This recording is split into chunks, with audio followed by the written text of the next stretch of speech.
السلام علیکم ورحمۃ اللہ وبرکاتہ نحمد ونصلی علی رسول الکریم اما بعد. Welcome to the webinar ugly sins that we take very lightly. بہت عرصے کے بعد آپ سے دوبارہ ویبینار میں ملاقات ہو رہی ہے. امید ہے کہ انشاءاللہ ہماری آپ کی ملاقات ان ویبینارز کے تھرو ہوتی رہے گی. اللہ تعالیٰ سے دعا ہے کہ اللہ تعالیٰ ہمیں خیر پر جمع فرمائے، اور جو کچھ ہم کہتے ہیں سنتے ہیں اللہ تعالیٰ اس پر سب سے پہلے مجھے اور پھر ہم سب کو اس پر عمل کرنے کی توفیق عطا فرمائے. حضرت انس بن مالک رضی اللہ عنہ کا ایک قول ہمیں صحیح بخاری ملتا ہے.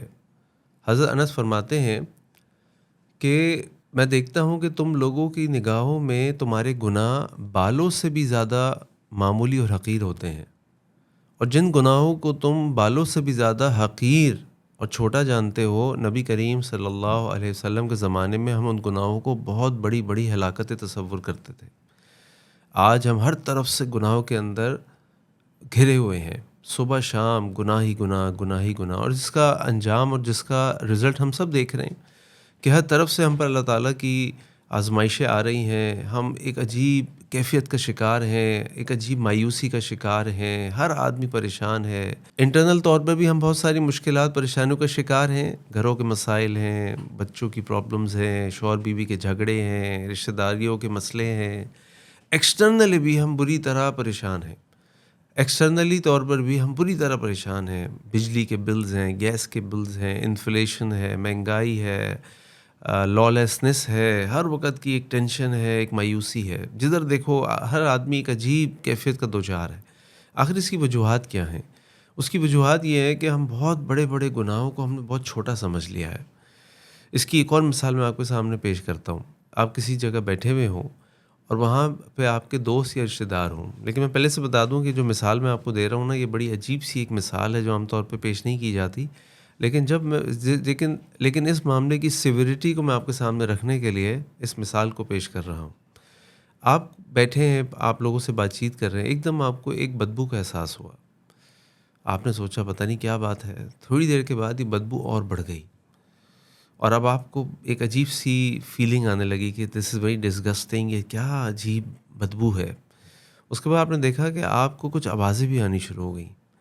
آپ نے تھوڑی دیر بعد سوچا یہاں پہ جو لوگ میرے دوست رشتہ دار بیٹھے ہوئے ہیں، شاید انہوں نے کچھ ایسی چیز کھا لی ہے کہ ان سب کا پیٹ خراب ہو گیا ہے اور ان کے پاس سے بدبو اس طرح کی آوازیں آ رہی ہیں. لیکن آپ حیران اس بات پر ہیں کہ ان میں سے کسی کو بھی کوئی پرابلم نہیں ہے. وہ بڑے آرام سے وہاں بیٹھے ہوئے ہیں، اس بدبو کو بھی برداشت کر رہے ہیں، ان آوازوں کو بھی برداشت کر رہے ہیں. کسی کے چہرے پہ کوئی ناگواری نہیں ہے. یہاں تک کہ اب آپ سے وہاں بیٹھا نہیں جا رہا، آپ اٹھ کے وہاں سے جانے لگے تو آپ کے دوستوں نے آپ سے کہا کیا ہو گیا، کہاں جا رہے ہو؟ اور آپ مجھ سے کہنے لگے یار تم عجیب لوگ ہو، تم لوگوں کو بدبو نہیں آ رہی؟ مجھے تو لگ رہا ہے تم سب بیمار ہو گئے ہو. تمہارے پیٹوں میں سے بھی آواز آ رہی ہے، تمہارے پاس سے بدبو بھی آ رہی ہے، اور تم مجھ سے پوچھ رہے ہو کہ کیا ہوا.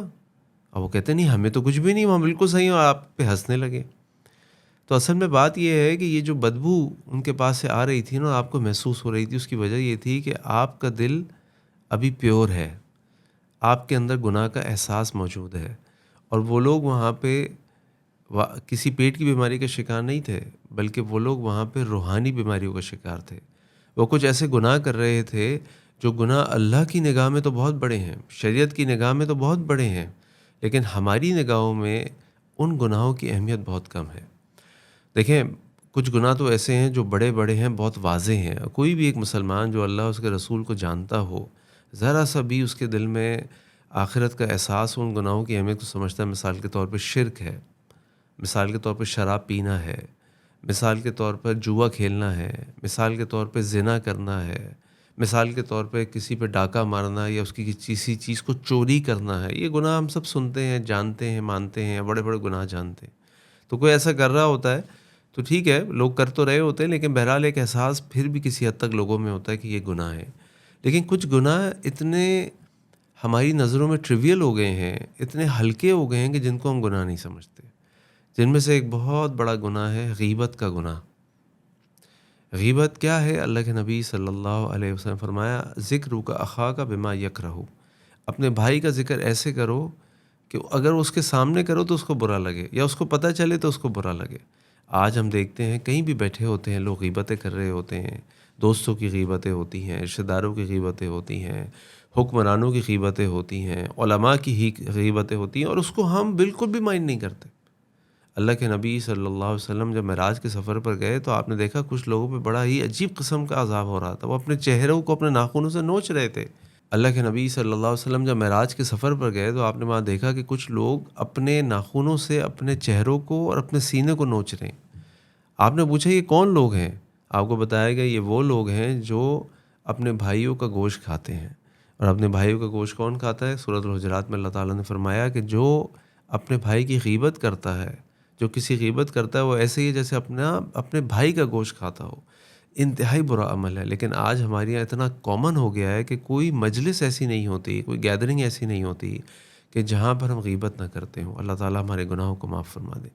اسی طرح ایک اور بہت بڑا گناہ جس کو ہم بالکل اہمیت نہیں دیتے، وہ گناہ ہے نمیمہ بازی، سٹوری ٹیلنگ۔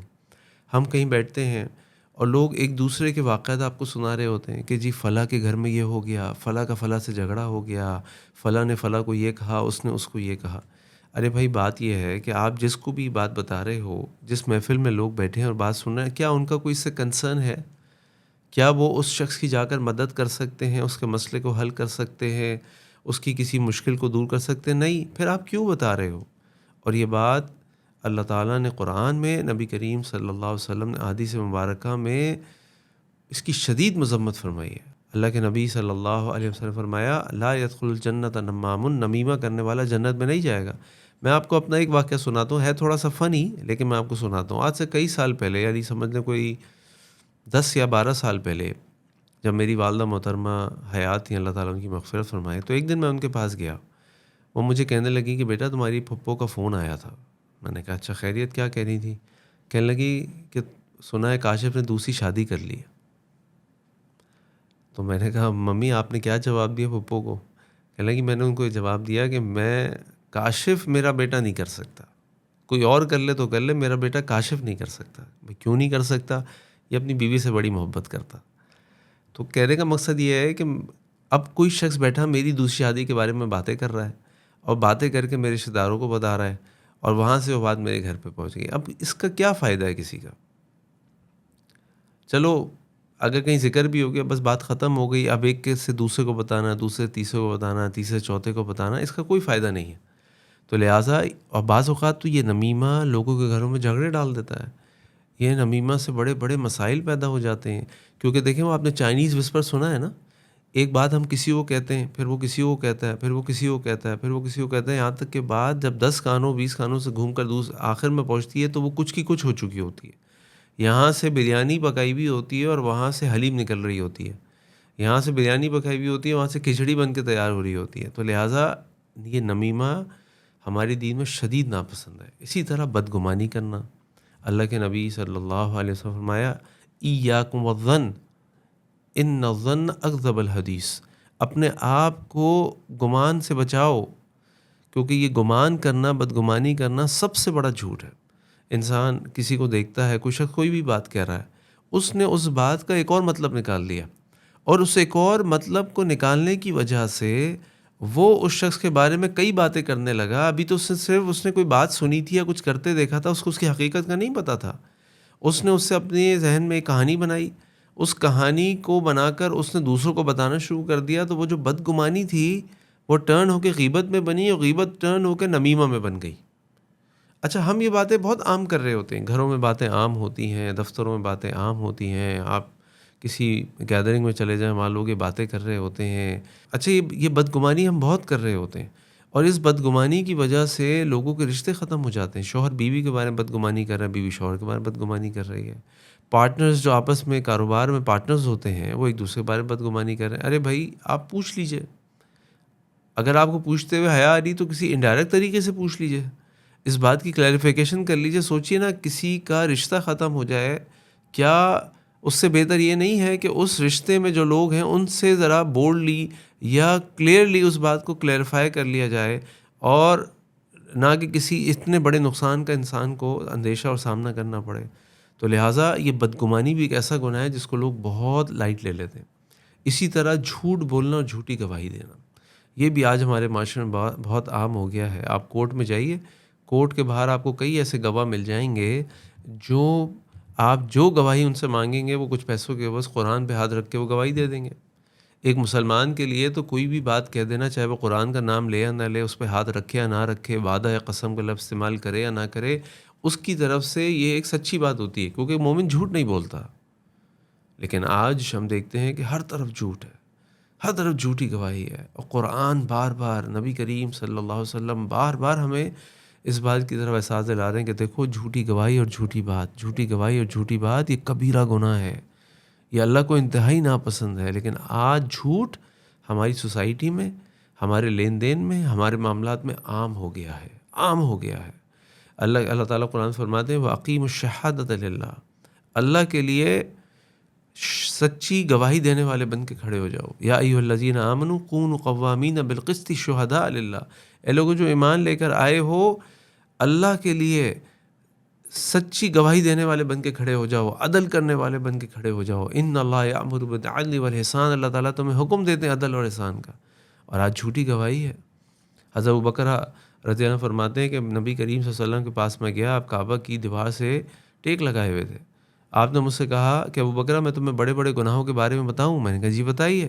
آپ نے بتایا سب سے بڑا گناہ اللہ کے ساتھ شرک کرنا، اس کے بعد والدین کی نافرمانی کرنا، اور اس کے بعد نبی کریم صلی اللہ علیہ وسلم جو ٹیک لگائے ہوئے تھے سیدھے ہو گئے اور کہنے لگے جھوٹی بات کہنا، جھوٹی گواہی دینا، جھوٹی بات کہنا، جھوٹی گواہی دینا، جھوٹی بات کہنا، جھوٹی گواہی دینا، یہاں تک کہ نبی کریم صلی اللہ علیہ وسلم بار بار بار بار یہ کہتے رہے۔ اور میں خواہش کر رہا تھا کہ اللہ کے نبی صلی اللہ علیہ وسلم اب اس بات کو ختم کر لیں۔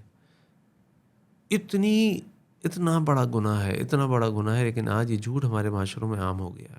اسی طریقے سے قطع تعلقی، اپنے رشتہ داروں سے قطع تعلقی کر لینا۔ آج یقین کریں کتنے لوگ میرے پاس آتے ہیں اور کہتے ہیں ہم بہت پریشان ہیں، روزی کا معاملہ ہے، کاروبار نہیں چل رہا، ہم بڑی دعائیں کر رہے ہیں، بڑے استغفار کر رہے ہیں، یہ کر رہے ہیں اور وہ کر رہے ہیں، لیکن اگر آپ ان سے ان کی لائف سٹوری سنیں، بعض لوگوں کے بارے میں آپ کو انسائڈ آؤٹ پتہ بھی چل جاتا ہے نا، یعنی کہ آپ کے کچھ رشتہ دار آ رہے ہیں، کوئی ایسے لوگ آ رہے ہیں جن کو آپ بہت پہلے سے جانتے ہیں، جن کے اور رشتہ داروں کو بھی جانتے ہیں، جن کے اور لوگوں کو بھی جانتے ہیں، اور وہاں سے بات پتہ چل رہی ہوتی ہے۔ یقین کریں زیادہ تر لوگ ایسے ہیں جو آج پریشانیوں کا شکار ہیں، ڈپریشن کا شکار ہیں، مشکل حالات کا شکار ہیں۔ اس کی سب سے بڑی وجہ، یعنی یوں کہہ لیجیے one of the biggest reasons اس قطع تعلقی، اپنے رشتہ داروں سے لڑے ہوئے ہیں، اپنے بھائیوں سے نہیں ملتے، ایک دوسرے کے حق مارے ہوئے ہیں، ایک دوسرے کی وراثت پہ بیٹھے ہوئے ہیں، ایک دوسرے کے ساتھ کو بلیک میل کر رہے ہیں۔ ارے بھائی آپ سوچیں ذرا، آپ کیا لے جائیں گے اس دنیا سے؟ کیا لے جائیں گے آپ؟ یہ جو مال جس کے لیے ہم ایک دوسرے جھگڑا کر رہے ہوتے ہیں، یہ تو کسی کا نہیں ہے، کوئی اپنے ساتھ لے کر نہیں جائے گا، یہ تو ہے ہی دوسرے کا۔ آپ چلے جائیں گے، آپ کے بعد والوں کو ہوگا، وہ چلے جائیں گے، ان کے بعد والوں کو۔ اور یاد رکھیے گا جو معاملہ 6 لوگ مل کر نہیں نپٹا سکتے نا، وہ آپ کے بعد آنے والے 25 لوگ نہیں نپٹا سکیں گے۔ یعنی اگر آپ 4 5 6 بہن بھائی آپس کے مسئلوں کو حل نہیں کر سکے تو بہت مشکل ہے کہ آپ کے جانے کے بعد جو آپ کے بچے ہیں، جن کی تعداد 15 20 25 ہو جائے گی، وہ اس کو حل کر سکیں۔ ابھی 6 دماغ نہیں مل پا رہے جو ایک دوسرے کے، ایک ماں اور باپ کی اولاد ہیں، تو اس کے بعد کیسے مل پائیں گے جو الگ ماں باپ کے 15 20 بچے ہوں گے؟ تو آج اپنے معاملات کو نمٹا لیجئے، کیونکہ ان چیزوں کا حساب اللہ کا دینا پڑے گا۔ اور اللہ کے نبی صلی اللہ علیہ وسلم کی حدیث بھی ہے، آپ نے فرمایا ان اعمال بنی آدم کے اولاد کے اعمال اللہ تعالیٰ کے دربار میں ہر پیر اور جمعرات کو پیش کیے جاتے ہیں۔ جن کے درمیان میں قطع تعلقی ہوتی ہے ان کے اعمال قبول نہیں ہوتے، قطع رحمی کرنے والوں کے اعمال قبول نہیں ہوتے۔ اور اس کو ہم بہت عام سمجھتے ہیں، بہت عام سمجھتے ہیں۔ قبر میں پاؤں لٹکائے بیٹھے ہیں، لیکن اپنے معاملات کو سیدھا نہیں کرتے، اپنی قطع تعلق کو ختم نہیں کرتے، صلہ رحمی نہیں کرتے۔ اور ایسے تو کئی گناہ ہیں، لیکن آخری گناہ پہ اپنی بات کو ختم کرتا ہوں، وہ ہے اپنے پڑوسیوں کے ساتھ اچھا سلوک، اپنے پڑوسیوں کے ساتھ اچھا سلوک۔ اللہ کے نبی صلی اللہ علیہ وسلم فرماتے ہیں کہ جبریل علیہ السلام مجھے پڑوسیوں کے حقوق کے بارے میں اتنی تاکید کرتے تھے کہ مجھے لگا کہ ان کا وراثت میں حصہ ہو جائے گا۔ آج اتنے پڑوسیوں کے مسائل ہیں، کوئی کسی کا پانی بند کر دیتا ہے، کوئی کسی کے راستے میں کچرا ڈال دیتا ہے، کوئی کسی کے ٹیرس پہ قبضہ کر لیتا ہے، کوئی گھر کے آگے کوئی چیز بنا لیتا ہے، اپنے پڑوسیوں کو حقوق نہیں دیتا یا ان کا حق نہیں دیتا، بلکہ میں تو کہتا ہوں کہ پڑوسیوں کے ساتھ تو آپ نے احسان کرنا ہے۔ اللہ کے نبی صلی اللہ علیہ وسلم کی حدیث آپ نے فرمایا من کان یؤمن باللہ والیوم الآخر، جو اللہ یوم آخرت پر ایمان رکھتا ہے اس کو کیا کرنا چاہیے؟ فلیکرم جارہ، اپنے پڑوسی کے ساتھ بہترین سلوک کرے، اس کو عزت دے، اس کا اکرام کرے، اس کی ضروریات کو پورا کرے۔ اللہ کے نبی صلی اللہ علیہ وسلم کے سامنے ایک عورت کا ذکر آیا، ایک شخص کا ذکر آیا کہ وہ بہت نمازیں پڑھتا ہے، خوب صدقہ خیرات کرتا ہے، نیکی کے کام کرتا ہے، لیکن اس کا پڑوسی اس سے خوش نہیں ہے۔ اور ایک اور شخص کا ذکر آیا کہ جو فرائض پورے کرتا ہے، تھوڑا بہت صدقہ کر لیتا ہے، لیکن اپنے پڑوسی کے ساتھ بہت اچھا ہے۔ تو اللہ کے نبی صلی اللہ علیہ وسلم نے جو سب اپنے پڑوسی کے ساتھ اچھا تھا، اللہ کے نبی صلی اللہ علیہ وسلم نے اس کی تعریف کی، وہ اچھا ہے۔ کیوں؟ کیونکہ وہ اپنے پڑوسی کے ساتھ اچھا ہے۔ تو اپنے پڑوس کو اہمیت دیں، ان کا خیال رکھیں۔ اصل بات تو یہ ہے کہ آپ کا پڑوسی آپ کے بارے میں گواہی دے کہ یار کیا آدمی ہے یہ، ہمیں اس سے بڑی محبت ہے، یہ بڑا خیال کرتا ہے، بڑا اکرام کرتا ہے۔ تو اپنے پڑوسی کو بہت خیال رکھیں۔ اس طرح کئی گناہ ایسے ہیں جن کے بارے میں آپ سے بات کر سکتا ہوں، لیکن ظاہری سی بات ہے ٹائم شارٹ ہے، ہمیں اس سے آگے بڑھنا ہے۔ اب سوال یہ ہے کہ اپنے آپ کو ان چیزوں کیسے بچائیں، کیونکہ دیکھیں گناہ سے زیادہ بڑا گناہ احساس گناہ کا ختم ہو جانا ہے۔ ایک شخص گناہ کر رہا ہے، اس کو احساس ہے کہ میں گناہ کر رہا ہوں، اور ایک شخص وہ ہے کہ جو گناہ کر رہا ہے اس کو احساس بھی نہیں ہے کہ میں گناہ کر رہا ہوں۔ اور آج ہم ان گناہوں کے بارے میں اس لیول پر پہنچ چکے ہیں کہ آج ہمیں احساس نہیں ہے کہ ہم کتنے بڑے بڑے گناہ کر رہے ہیں۔ اللہ تعالیٰ ہمیں گناہوں سے بچائے۔ تو اپنے اندر یہ احساس پیدا کرنے کے لیے میں آپ کو 5 چیزیں بتاتا ہوں جو ہمیں کرنے کی ضرورت ہے۔ سب سے پہلے اپنے اندر اللہ کا تقویٰ پیدا کریں۔ اللہ کا تقویٰ یہ ہے کہ آپ اکیلے کمرے میں ہوں یا آپ لوگوں کے سامنے ہوں، آپ طاقتور ہوں یا آپ کمزور ہوں، آپ نے اللہ کا آپ کے دل و دماغ میں ہمیشہ یہ احساس ہو کہ میں نے اللہ کے سامنے جا کے کھڑا ہونا ہے، میں نے اللہ کو جواب دینا ہے، میرے اعمال لکھے جا رہے ہیں، میرا حساب کتاب ہوگا، اور جب قیامت والے دن میں اللہ کے سامنے پیش ہوں گا تو کہیں میں ان لوگوں میں شامل نہ ہو جاؤں کہ جن سے اللہ ناراض ہو۔ یہ اللہ کا تقویٰ ہے۔ اور جب تقویٰ انسان کے دل میں آ جائے نا تو پھر وہ اکیلے میں ہو، لوگوں میں ہو، خلوت میں ہو، جلوت میں ہو، طاقت میں ہو، کمزوری میں ہو، ہر حال میں اللہ سے ڈرنے والا ہوتا ہے، لوگوں کے ساتھ احسان کرنے والا ہوتا ہے۔ نمبر 2، اپنے دین کے علم کو حاصل کریں۔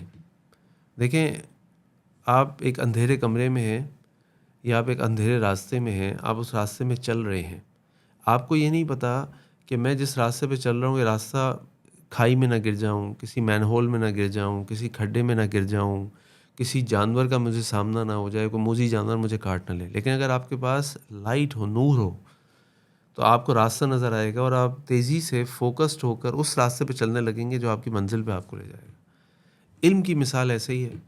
آپ جہالت کے اندھیروں میں ہیں، اور جہالت کے اندھیروں میں اگر آپ کے پاس علم کا نور ہوگا تو آپ اس نور کی روشنی میں اس راستے کی طرف چل پڑیں گے جو آپ کو جنت میں لے جائے گا۔ اللہ تعالیٰ قرآن میں بھی بات فرماتے ہیں، انما یخشی اللہ من عباد علماء۔ ہم نے بھی تقوی کی بات کی نا، اللہ تعالیٰ فرما رہے ہیں کہ اللہ سے ڈرنے والے تو وہی لوگ ہوتے ہیں جو علم والے ہوتے ہیں۔ تو لہٰذا ہمارے پاس علم ہوگا تو ہم اللہ سے ڈرنے والے ہوں گے، اور اپنی زندگی میں علم کو حاصل کرنے کی کوشش کریں۔ کوئی نہ کوئی دن ہمارا ایسا نہ گزرے کہ ہم نے کوئی علم کی بات نہ سیکھی ہو، نہ پڑھی ہو، نہ سنی ہو۔ لازماً اگر آپ عالم نہیں ہیں تو طالب علم بن جائیں، طالب علم نہیں ہے تو اہل علم کی خدمت کرنے والے بن جائیں، ان کا ساتھ دینے والے بن جائیں۔ ان 3 کے علاوہ کوئی اور صورت آپ کے پاس نہ ہو۔ تیسری چیز یہ کہ آپ کی صحبت بہت اچھی ہو۔ You should have a good companionship, کیونکہ آپ کے دوست اگر ایسے ہوں جو آپ کو اللہ کی یاد دلانے والے ہوں، آپ کو گناہوں سے روکنے والے ہوں، تو آپ اسی طرف چلنا شروع ہو جائیں گے، کیونکہ اے مین از نون بائی ہز کمپنی۔ ہر شخص اپنی کمپنی سے پہچانا جاتا ہے۔ خربوزے کو دیکھ کے خربوزہ رنگ پکڑتا ہے۔ تو صحبت بڑی امپورٹنٹ ہے۔ ہم عام طور پر اپنے بچوں کی صحبت کے بارے میں فکر کرتے ہیں، ہمیں اپنی صحبت کی فکر بھی کرنی چاہیے۔ اگر ہمارے دوست احباب ایسے ہوں، ہمارا ماحول ایسا ہو جو خیر کی طرف لے جانے والا ہو، کوئی زندگی کے مقصد کی طرف لے جانے والا ہو، تو پھر ہم بھی اس طرف جانے والے ہو جائیں گے۔ اور اگر ہمارے دوست ایسے ہوں جو بس دنیا کی فکر کرتے ہوں، دنیا کی باتیں کرتے ہوں، دنیا کی چیزیں، دنیا کے موبائل، دنیا کی دولت، تو بس دماغ وہیں گھومتا رہے گا۔ اور اس کا مشاہدہ آپ بھی کر سکتے ہیں، میں بھی کر سکتا ہوں۔ جب ہم ایسے لوگوں میں ہوتے ہیں ہمارا دل دماغ دنیا کی طرف ہوتا ہے، اور جب ہم ایسے لوگوں میں ہوتے ہیں جو اللہ کو یاد کرنے والے ہوتے ہیں تو ہم اللہ کو یاد کرنے والے بن جاتے ہیں۔ تو اپنی کمپینین شپ پہ غور کیجیے۔ اسی طرح شیطان کو اپنا دشمن جانی اور مانی ہے۔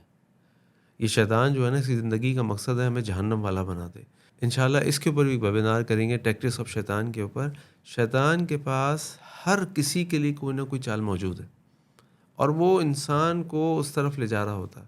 آپ یہ مت سمجھیے گا کہ اگر آپ نمازیں پڑھنا شروع ہو گئے، آپ روزہ رکھنا شروع ہو گئے، آپ قرآن پڑھنا شروع ہو گئے، شیطان آپ کے سامنے نہیں آئے گا.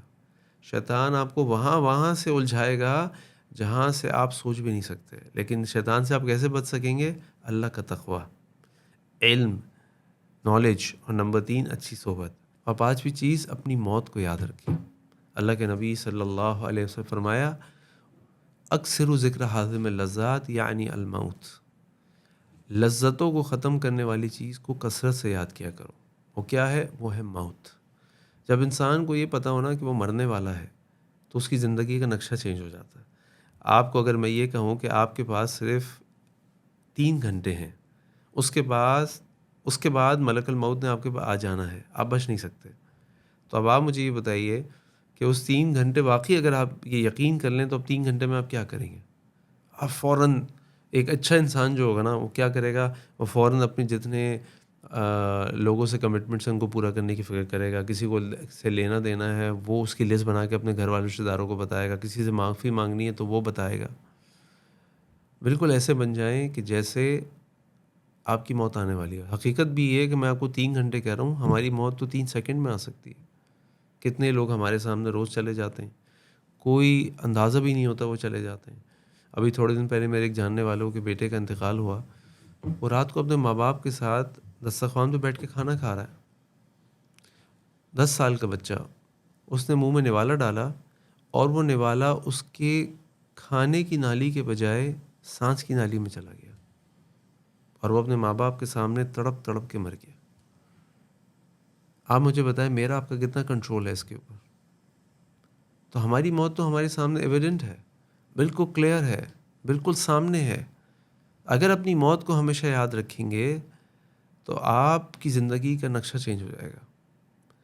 تو یہ کچھ چیزیں ہیں جو میں نے آپ کے سامنے رکھنی تھیں کہ وہ سنز جن کو ہم بہت لائٹلی لیتے ہیں لیکن اللہ تعالیٰ کے ہاں وہ بہت بڑے بڑے گناہ ہیں. اللہ تعالیٰ ہمیں ان گناہوں سے بچائے. اور عبداللہ بن مسعود رضی اللہ عنہ کا ایک قول ہے، صحیح بخاری میں آتا ہے، آپ فرماتے ہیں کہ جو مومن ہوتا ہے وہ اپنے گناہوں کو ایسے دیکھتا ہے جیسے وہ ایک پہاڑ کے نیچے کھڑا ہے اور اس کو یہ فکر ہوتی ہے پہاڑ ابھی اس کے اوپر گر جائے گا. اور جو ایک منافق اور فاجر گنہگار شخص ہوتا ہے وہ اپنے گناہوں کو ایسے دیکھتا ہے جیسے ایک مکھی ہے جو اس کی ناک پر آ کر بیٹھی اور اس نے اپنے ہاتھ سے اس مکھی کو ہٹا دیا.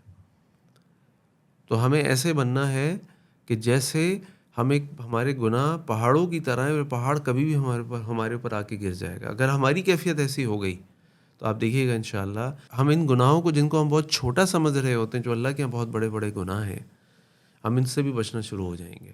اللہ تعالیٰ سے دعا ہے کہ اللہ تعالیٰ ہمیں ہر قسم کے صغیرہ، ہر قسم کے کبیرہ گناہوں سے بچائے. اللہ تعالیٰ ہمیں خیر پر جمع فرما دے. اللہ تعالیٰ ہمیں اس دین حکیم پر عمل کرنے کی توفیق عطا فرمائے. السلام علیکم ورحمۃ اللہ وبرکاتہ.